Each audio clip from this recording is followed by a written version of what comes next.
Headlines. Medak జిల్లా పాపన్నపేట మండలం నాగసాన్పల్లి ఏడుపాయల దుర్గాభవాని అమ్మవారిని ముఖ్యమంత్రి రేవంత్ రెడ్డి దర్శించుకున్నారు. అనంతరం అమ్మవారికి ప్రత్యేక పూజలు చేశారు. ఈ దేవాలయ అర్చకులు ముఖ్యమంత్రికి ఆశీర్వచనం అందించారు. అనంతరం జిల్లాకు సంబంధించి 192 కోట్ల రూపాయలతో పలు అభివృద్ధి కార్యక్రమాలకు శంకుస్థాపన చేశారు. మెదక్ నియోజకవర్గంలో వివిధ గ్రామాలను కలుపుతూ 52.76 కోట్లతో రోడ్ల నిర్మాణం పనులు, young India integrated residential school complex నిర్మాణం, 5 కోట్లతో ఇందిరా మహిళా శక్తి భవన్ నిర్మాణం, జిల్లా స్వయం సహాయ మహిళా సంఘాలకు 100 కోట్లతో బ్యాంక్ లింకేజీ చెక్ అందజేత, 35 కోట్లతో ఏడుపాయల వద్ద రోడ్ల విస్తరణ, డివైడర్ నిర్మాణం పనులకు ముఖ్యమంత్రి శంకుస్థాపన చేశారు.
మెదక్ చర్చి శతాబ్ది ఉత్సవాలు ఘనంగా నిర్వహించుకోవడం సంతోషంగా ఉందన్నారు తెలంగాణ ముఖ్యమంత్రి రేవంత్ రెడ్డి.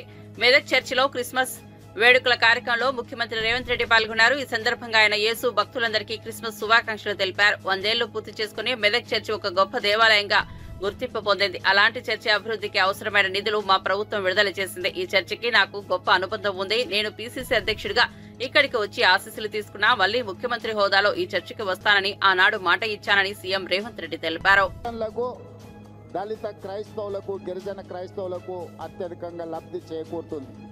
ఈ రోజు రాజీవ్ ఆరోగ్యశ్రీ ద్వారా 10 లక్షల రూపాయలతో పేదలకు ఉచిత వైద్యాన్ని అందిస్తున్నాము అని అంటే అది కూడా పేదలకే చెందుతుంది. 200 యూనిట్లు ఉచిత కరెంట్ ఈరోజు రాష్ట్ర ప్రభుత్వం అందిస్తున్నది అని అంటే ఇది కూడా పేదలకే చెందుతుంది.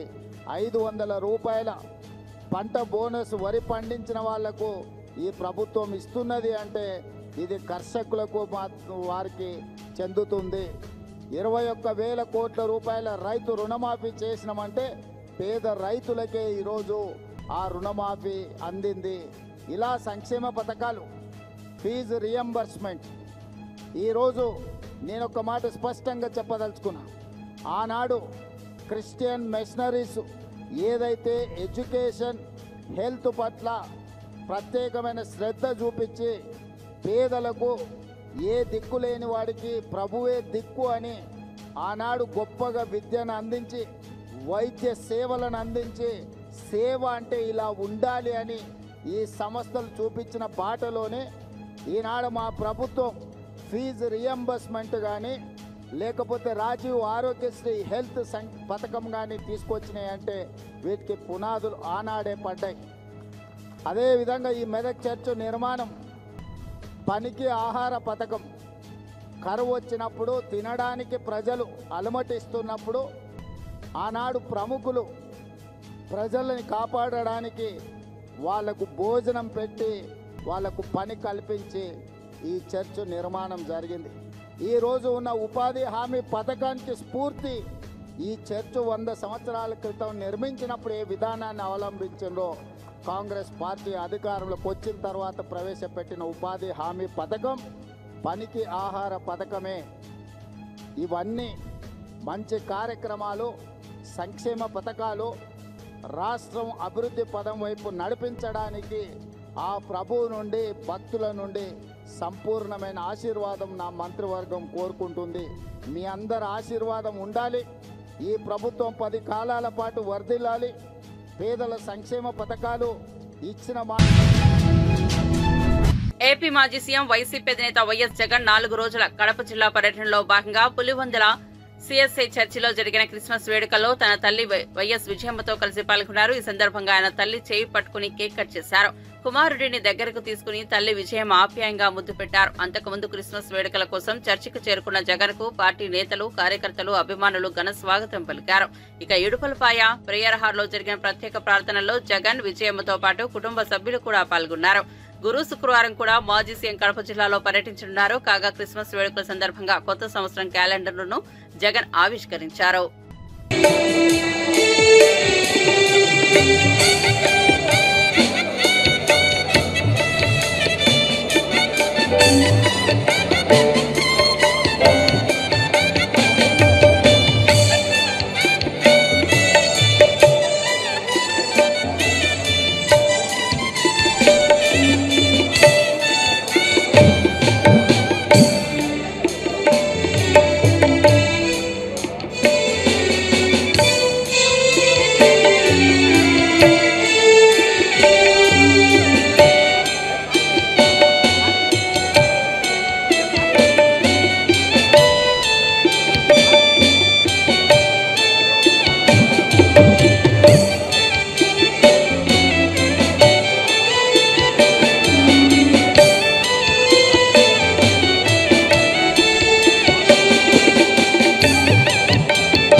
ఈ స్పీకర్ వెనకలు ఉండే వాళ్ళంతా లేతున్నారన్నా.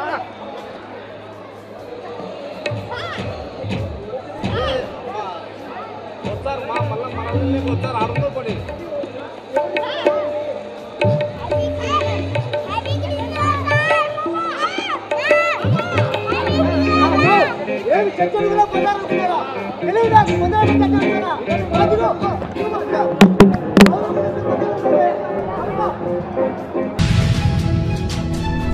సంధ్యా థియేటర్ తొక్కిసలాట ఘటనలో రేవతి అనే మహిళ మృతి చెందిన విషయం తెలిసిందే. తీవ్రంగా గాయపడిన ఆమె కుమారుడు శ్రీతేజ్ కిమ్స్ ఆసుపత్రిలో చికిత్స పొందుతున్న సంగతి తెలిసిందే.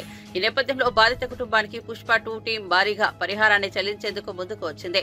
శ్రీతేజ్ ను చూసేందుకు అల్లు అరవింద్, దిల్ రాజు, సుకుమార్ కిమ్స్ ఆసుపత్రికి వెళ్లారు. శ్రీతేజ్ ను ఆయన తండ్రిని పరామర్శించారు. అనంతరం అల్లు అరవింద్ మీడియాతో మాట్లాడుతూ శ్రీతేజ్ కుటుంబానికి 2 కోట్ల పరిహారం ఇస్తున్నట్లు ప్రకటించారు. అల్లు అర్జున్ తరపున 1 కోటి, పుష్ప 2 నిర్మాతలు, దర్శకుడు సుకుమార్ చెరో 50 లక్షలు ఇచ్చారని తెలిపారు. శ్రీతేజ్ ఇప్పుడు కోలుకుంటున్నారని, ఆయనకు వెంటిలేటర్ తీసేశారని వెల్లడించారు. 2 కోట్లకు చెందిన చెక్కులను దిల్ రాజుకు అందజేశారు.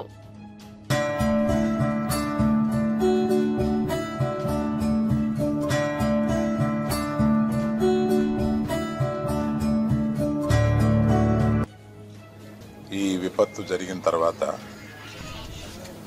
ఇప్పుడు అబ్బాయి కాస్త కోలుకుంటున్నాడు,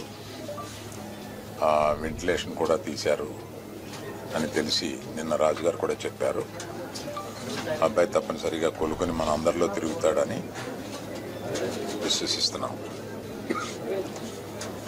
ఇప్పుడు ప్రస్తుతం ఇక్కడికి రావడానికి కారణం ఏంటంటే ఈ కుటుంబానికి 2 కోట్ల రూపాయలు మా తరపు నుంచి, అనగా అల్లు అర్జున్ తరపు నుంచి 1 కోటి రూపాయలు, నిర్మాతలు శ్రీ రవి గారు, నవీన్ గారు కలిపి ఒక 50 లక్షలు మైత్రి తరపున, ఇంకొక 50 లక్షలు సుకుమార్ గారు ఆయనే వచ్చి ఉండాలి, వారి అన్నయ్య గారు అబ్బాయి అశోక్ వచ్చున్నారు. సుకుమార్ గారు విదేశాల్లో ఉన్నారు, ఆయన రాలేకపోయారు.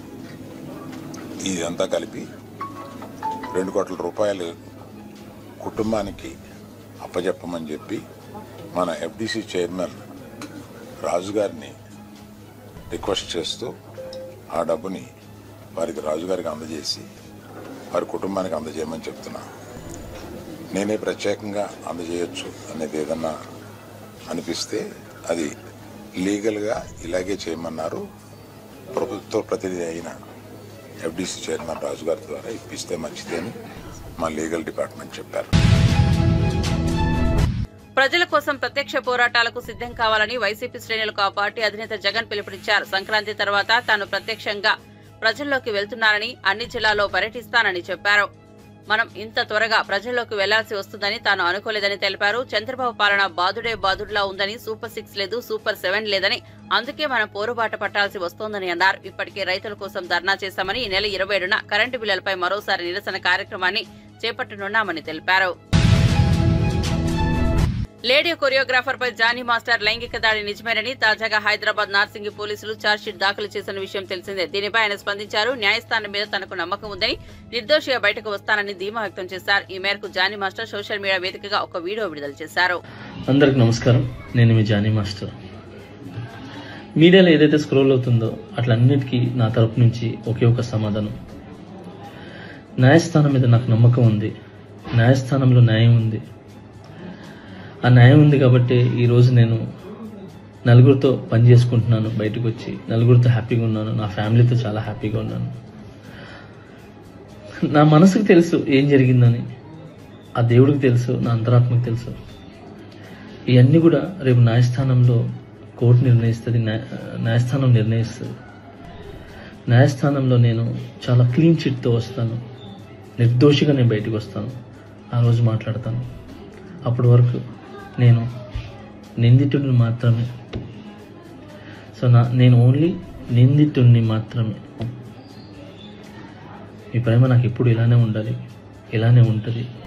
నాకు తెలిసింది ఒకటేనండి, నాకు వచ్చిన పనితో బాగా కష్టపడటం, ఎంటర్టైన్ చేయటం. సో నేను ఎప్పుడు నా పనితో, నాకు వచ్చే విద్యతో మిమ్మల్ని అలరించడానికి మీ ముందుంటాను. మిమ్మల్ని అలరించడానికి కష్టపడతాను. సో ఈరోజు నేను ఇక్కడ ఏదున్నా కూడా ఈ పొజిషన్లో అదంతా మీ బ్లెస్సింగ్ వల్లే, మీ యొక్క ప్రేమ వల్లే. మీ ప్రేమ నాకు ఎప్పుడు ఉండాలి. I love you all. నమస్కారం. Thank you so much. Jai Hind. తెలుగువాడైన పివి నరసింహారావు, అటల్ బిహారీ వాజ్పేయి మధ్య మంచి అనుబంధం ఉండేదని కేంద్ర మంత్రి అనురాగ్ సింగ్ ఠాకూర్ తెలిపారు. హైదరాబాద్ లోని బీజేపీ కార్యాలయంలో వాజ్పేయి శత జయంతి సందర్భంగా సుపరిపాలన దినోత్సవం నిర్వహించారు. ఈ సందర్భంగా ఆయన మాట్లాడుతూ కార్పొరేట్ స్థాయి నుంచి ప్రధానిగా ఎదిగిన శక్తి వాజ్పేయి అన్నారు. వాజ్పేయి ఆశయాలను ప్రధాని నరేంద్ర మోదీ నెరవేరుస్తున్నారని పేర్కొన్నారు. నాడు ఒక్క ఓటుతో అధికారం కోల్పోతున్నామని తెలిసినప్పటికీ వాజ్పేయి మాత్రం రాజనీతిని మాత్రం తప్పలేదని గుర్తు చేశారు. सौभाग्यशाली समझता हूं कि मुझे और आपको उस पार्टी में देश की सेवा करने का अवसर मिला जिस पार्टी के अटल जी भी कार्यकर्ता और अध्यक्ष रहे। अटल जी का जीवन राष्ट्रीय स्वयंसेवक संघ के एक कार्यकर्ता के रूप में शुरुआत हुई। वो एक अच्छे लेखक थे, अच्छे कवि थे, अच्छे विचारक थे, एक ऐसा व्यक्ति जो ओजस्वी वक्ता भी था, जिनके भाषण के मुरीद पूरे देश भर में थे। लेकिन अगर आज हम अटल जी के 100 वर्षों पर उनको याद करें तो हमें क्या याद आता है? एक ऐसा व्यक्ति जिनकी मृत्यु के समय, अगर आप उनकी मृत्यु से 10 साल पीछे मुड़ के देखेंगे तो लगभग 8-10 साल वो गंभीर रूप से बीमार रहे। लेकिन जिस दिन उनकी मृत्यु हुई, मैं एम्स से लेके उनके घर तक साथ में गया, उनके घर से लेके सदैव अटल स्थल तक साथ में गया।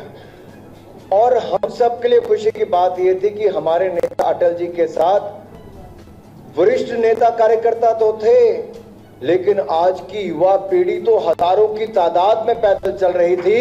एक ऐसा नेता भारतीय जनता पार्टी और देश ने दिया। वो अटल जी की छाप थी, उनके भाषणों की, उनकी सोच की, उनके विचार की, जो सदैव हमारे लिए रहने वाली है। एक ऐसा नेता, आज मैं जिस शहर में खड़ा हूं, जिस राज्य में खड़ा हूं, अगर मैं स्वर्गीय नरसिम्हा राव जी की बात भी करूं तो अटल जी के और उनके संबंध इससे छिपे नहीं है। एक दूसरे के प्रति जो मान सम्मान उनमें था, लेकिन नरसिम्हा राव जी के लिए उनकी पार्टी ने क्या किया आज मैं इस समय नहीं कहना चाहता, लेकिन जो सम्मान हमारी पार्टी ने अटल जी ने उनको दिया, ऐसे ही दूसरी ओर देखिए, जब नेहरू जी ने किसी को चुना कि विदेश में कौन पक्ष रखने जाएगा, तो भी अटल बिहारी वाजपेयी चुना कि जाकर भारत का पक्ष वहां पर रखेगा। लेकिन अटल जी ने बाहर तो गए, लेकिन अटल जी के हिंदी के भाषण ने जो धूम मचाई, वो आज भी पीढ़ी याद करती कि अटल जी ने हिंदी में जाकर यूएन में भाषण किया था। यही नहीं,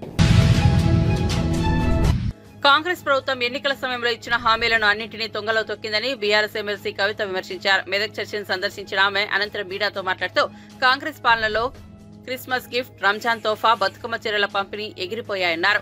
మహిళలను ఈ ప్రభుత్వం నమ్మించి మోసం చేసిందని ధ్వజమెత్తారు. ప్రతి మహిళకు నెలకు 2500 కళ్యాణ లక్ష్మితో పాటు తులం బంగారం ఇస్తామని ఎన్నికల సమయంలో చెప్పారని, కానీ ఇప్పటి వరకు ఆ హామీలను నెరవేర్చలేదన్నారు. రాష్ట్రంలోని ఒక్కో ఆడబిడ్డకు ప్రభుత్వం నుంచి ఇప్పటి వరకు 30,000 బాకీ పడిందన్నారు. 18 ఏళ్లు నిండిన ఆడపిల్లలకు ఇస్తామన్న స్కూటీ ఇవ్వలేదని విమర్శించారు. కాంగ్రెస్ ఏడాది పాలనలో నేరాలు 40% పెరిగాయన్నారు. టీఆర్ఎస్ పార్టీకి క్రైస్తవులందరికీ కూడా ఒక పేగుబంధం ఉన్నది. ప్రత్యేకించి సిఎస్ఐతో నాకు అనుబంధం బాగా ఉంటుంది. మరి వారు వచ్చి ఆహ్వానించినప్పుడు మా ఎమ్మెల్సీలను అందరినీ కూడా మరి మేమందరం కూడా వస్తామని చెప్పి ఈరోజు రావడం జరిగింది. ఫైనలీ రావడం, అందరితో పాటు వేడుకల్లో పాల్గొనడం, ఆ క్రీస్తు ప్రభు దయ వల్ల మరి మన తెలంగాణ సుభిక్షంగా ఉండాలని చెప్పి మనస్ఫూర్తిగా నేను కోరుకుంటా ఉన్నాను. మరి మీ అందరికి కూడా తెలుసు, మెదక్ ఒక జిల్లా కావాలి అనేటటువంటిది మనందరికి కల ఉండే. అది కేవలం తెలంగాణ రాష్ట్రం ఏర్పడ్డ తర్వాత గౌరవ ముఖ్యమంత్రి, ఆనాటి ముఖ్యమంత్రి కేసీఆర్ గారి ఆధ్వర్యంలో మెదక్ని మనం జిల్లాగా ఏర్పాటు చేసుకున్నాం. జిల్లాని ఏర్పాటు చేసుకోవడంతోనే అన్ని హంగులు కూడా మన జిల్లాకు వచ్చినాయి. ప్రత్యేకంగా మెడికల్ కాలేజ్ కావచ్చు, ఎస్పీ ఆఫీస్ కావచ్చు, కలెక్టరేట్ కావచ్చు, అనేక రకాలైనటువంటి డెవలప్మెంట్ అన్నీ కూడా వచ్చినటువంటి సందర్భం. నిజంగా మెదక్ ఎంత ప్రత్యేకంగా అనిపిస్తుంది అంటే, మెదక్ గురించి ఆలోచన చేస్తేనే మనసు ఆహ్లాదంగా ఉంటుంది. అమ్మగారు ఊరు కాబట్టి నాకు కొంచెం ఆ ప్రేమ కూడా ఉంటుంది. మరి మెదక్ అనగానే ఒక పక్క మంజీరా, ఇంకో పక్క ఏడుపాయల దుర్గమ్మ, ఇంకొక పక్క చర్చు, అసలు ఒక మత సహనశీలత అన్నది పరిడవిల్లేటటువంటి ప్రదేశంగా పెద్ద సంఖ్యలో మరి ముస్లిం సోదరులు ఒక మత సహనానికి చక్కటి నిదర్శనంగా చెప్పాలంటే అది మెదక్ పట్టణం మన తెలంగాణలో నిలబడుతుందని చెప్పి మనస్ఫూర్తిగా నేను తెలియజేస్తా ఉన్నాను.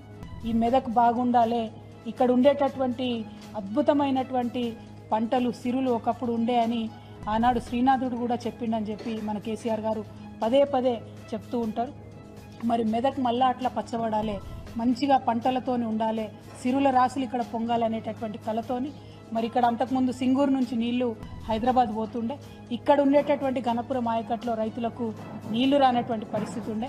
కానీ తెలంగాణ ఏర్పడ్డ తర్వాత కేసీఆర్ గారు పట్టుబట్టి మరి గోదావరి జలాలతోని సింగూరును నింపి తద్వారా గణపురం ఆయకట్టునంతా కూడా పరిరక్షించి మరి ఇక్కడ నిజంగానే సిరులు పండేటట్టుగా మనం చేసుకున్నాం. అక్కడితో ఆగిపోకుండా మరి మెదక్ జిల్లాలో ఉండేటటువంటి ప్రతి ఒక్క మండల కేంద్రంలో, ప్రతి ఒక్క గ్రామంలో ఉండేటటువంటి చెరువుల్ని పూడికలు తీసుకున్నాం. పూడికలు తీసుకున్నటువంటి వాటన్నిటిని కూడా మరి కాలువలతో అనుసంధానం చేసి తప్పకుండా 365 రోజులు చెర్లలో నీళ్లు ఉండాలనేటటువంటి కళ కేసీఆర్ గారికి ఉన్నది. దానికోసమే కాళేశ్వరం నుండి ఇక్కడికి నీళ్లు తెచ్చుకోవాలని అనుకున్నాం. ఆ పనులు సగంలోనే ఇప్పుడు వచ్చినటువంటి సినీ పరిశ్రమకు చెందిన చాలా మందికి శ్రీతేజ్ ను పరామర్శించాలని ఉంటుందని, కానీ కొన్ని పరిధులు ఉంటాయని ప్రముఖ కొరియోగ్రాఫర్ జానీ మాస్టర్ అన్నారు. అలాంటి పరిధుల వల్ల వారు వచ్చి పరామర్శించలేకపోవచ్చన్నారు.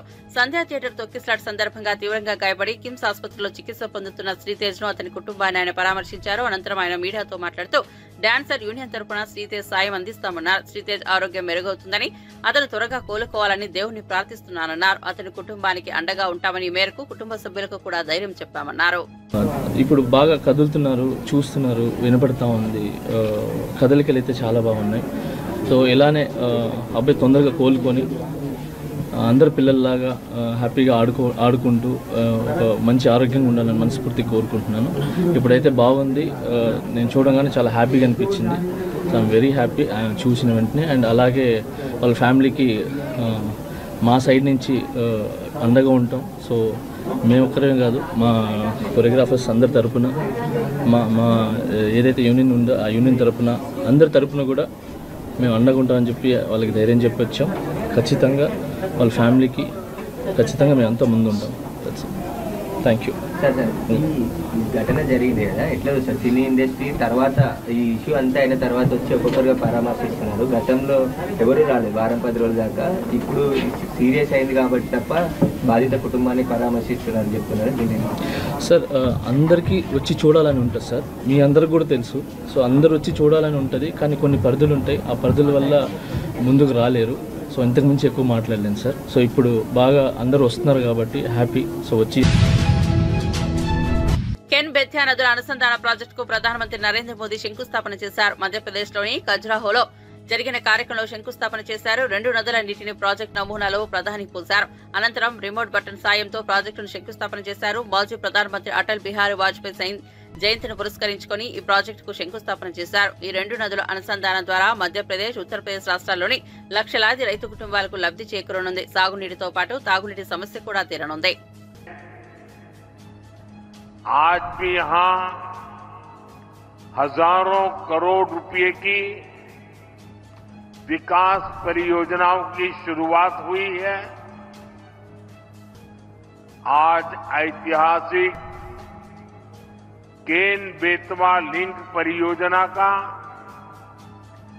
दौधन बांध का शिलान्यास भी हुआ है।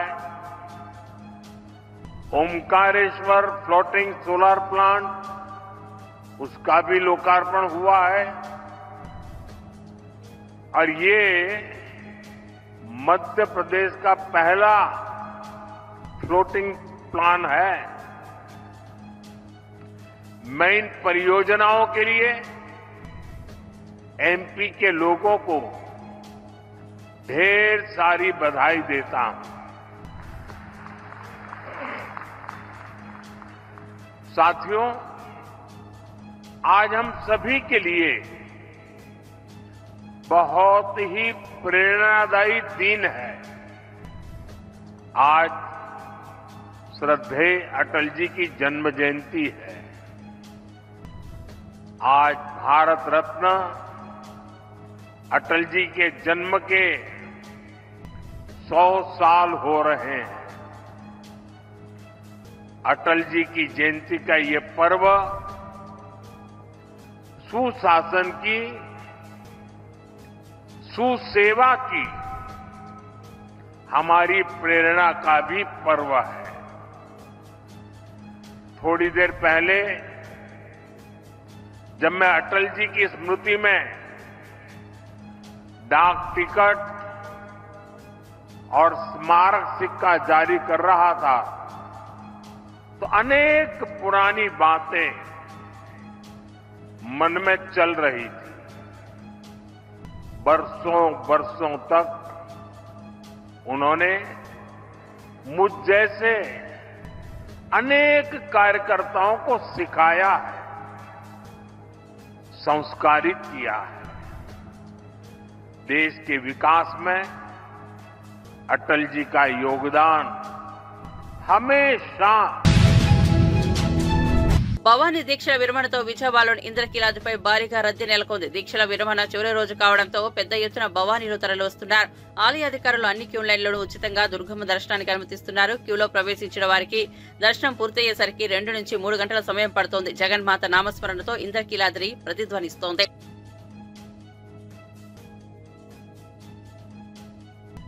ఇబ్బంది కూడా భక్తులకు కలగకుండా లక్షలాది మంది దాదాపు 3.5 లక్షలు దాటారు. ఇప్పటికీ మరి ఇంకా జరుగుతున్నారు కాబట్టి సాయంత్రానికి నేను పూర్తి వివరాలను ఇవ్వగలుగుతాను. తర్వాత అనూహ్యంగా లడ్డు ప్రిపరేషన్ కూడా దాదాపు 20 లక్షల దాకా తయారు చేసుకున్నాం. ఇంకా కొనసాగుతోంది. ప్రసాదాలు స్వీకరిస్తున్నారు కాబట్టి దాదాపు 20 లక్షల లడ్డు చాలా తక్కువ సమయంలో 3 రోజుల్లో 4 రోజుల్లో అంత తయారు చేయడం అదొక రికార్డు. అలా పెద్దవాళ్ళ యొక్క సూచనల మేరకు తయారు చేయడం జరిగింది. చిన్న పిల్లలు తప్పిపోతే వారిని ట్రాక్ చేయడం కోసం ఒక యాప్ తయారు చేసి వారికి ఒక రిస్ట్ బ్యాండ్ వేసి దాని ద్వారా మనం వాళ్ళని లొకేట్ చేసేలాగా తయారు చేయించారు. దీనివల్ల చాలా మంది పిల్లలను మేము ట్రేస్ అవుట్ చేయగలిగాము. ఏ ఇబ్బంది, అటు పిల్లవాడు ఇబ్బంది పడకుండా, అటు తల్లిదండ్రులు బాధపడకుండా యాప్ అనేటువంటిది చాలా సహకరించింది.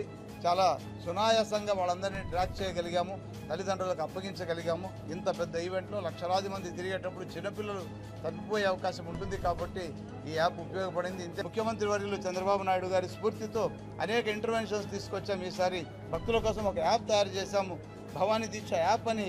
దాన్ని డౌన్లోడ్ చేసుకుంటే ఎక్కడికి వెళ్లాలో తెలియజేస్తుంది. యాప్లో లొకేషన్స్ ఎక్కడికి కావాలంటే, మెడికల్ ఎయిడ్ ఎక్కడుంది, స్నానఘట్టాలు ఎక్కడున్నాయి, మరి గిరి ప్రదక్షిణ ఎలా చేయాలి, ఇలాంటి ఎన్నో విశేషాలను సంతరించుకుంటూ ఎంత లడ్డు కావాలో కూడా దూరం నుంచినే బుక్ చేసుకునేటువంటి ఒక అవకాశాన్ని కల్పించడం జరిగింది. మరి ఇలాంటి అప్డేషన్ ముఖ్యమంత్రి సూచనల మేరకు ఆయన యొక్క ప్రోత్సాహము స్ఫూర్తితో ఈసారి ఒక దిగ్విజయం చేశామని, దీన్ని ఇంకొంచెం ముందుకు తీసుకెళ్లి టెక్నాలజీని ఉపయోగించుకుంటే జీవనం సులభతరం అవుతుందనే ఒక విజనరీ అయినటువంటి ముఖ్యమంత్రి వారి ఆదేశాలను పాటిస్తూ ఈ తర్వాతి కార్యక్రమాలను నిర్వహించడానికి దేవస్థానం ఉత్సాహంతో ముందుకెళ్తుందని, ఈ కార్యక్రమానికి భక్తులు ముఖ్యంగా ఎక్కడ ఉన్నటువంటి అమ్మవారి యొక్క భక్తులు, భవానీలు, పెద్దలందరి యొక్క ఆశీర్వాదము, మరీ ముఖ్యంగా దుర్గా మల్లేశ్వరుల యొక్క సంపూర్ణ కృపా కటాక్షాలు అందరిపైన ఉండాలని, రాష్ట్రం ఈ దీక్షలో ఎంతోమంది పవిత్రులైనారు, ఎంతోమంది పునీతులైనారు.